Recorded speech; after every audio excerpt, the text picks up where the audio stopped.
ताल एक ताल 12 मात्रा का है।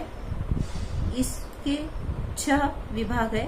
हर एक विभाग में 2-2 मात्राएं आती है। ताली इसकी 1, 5, 9 और 11 पे आती है। काल इसका 3 और 7 पर आता है और सम पहले मात्रे पे आते हैं। 1, 2, 3, 4, 5, 6, 7, 8, 9, 10, 11, 12। धिन धिन धागे तिरिकिट तू ना कत्ता धागे तिरिकिट धी ना। इसके बाद ताल झपताल जो कि 10 मात्रा का है। इसके 4 विभाग आते हैं। हर एक विभाग में 2, 3, 2, 3 ऐसी मात्राएं आती है। इसकी ताली 1, 3, 8 पे है और खाली 6 पर आता है और सम 1 पे आती है।